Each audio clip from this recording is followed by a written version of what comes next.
सोमवार रे पनीर तरकारी रेसिपी आसतु देखा। प्रथम आम पनीर टी को नेलु, पनीर टी को भलसे काटिदेलु, पियाज टी को नेलु, पियाज को भी भलसे काटिदेलु, टमाटो भी नेलु, टमाटो को भी काटिदेलु भलसे, शिमला मिर्च नेलु, शिमला मिर्च को भी भलसे काटिदेलु।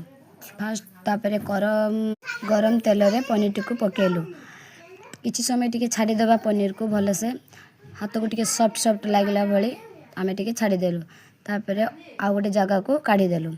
तापर से गरम कड़ाई रे आमे पियाज टी को पकेलु, पियाज को टिके भी काढ़ीदेलु। पियाज टी को काढ़ी सारा पर शिमला मिर्च को भी भलसे भाजिलु। भाजी सारा पर आमे आ गोटे जगह को काढ़ीदेलु। काढ़ी सारा पर आमे चारु मगज पेस्ट रखीदेलु। तापर गरम तेल रे पियाज जो चीनी तेजपत्र को भाजीदेलु। भाजी सारा पर टिके कस्तूरी मेथी पकेलु। कस्तूरी मेथी पकई सारा पर टिके मसला पेस्ट आ टमाटो चारु मगज टमाटो जो पेस्ट थिला ताकू आमे सब मसला पियाज शिमला मिर्च पनीर को मिक्स करदेलु। मिक्स कर सारा पर टिके पानी देलु। पानी देला पर आमर फाइनली पनीर तरकारी हो गला। केमिति हेइछि कमेंट माध्यम रे जणांतु।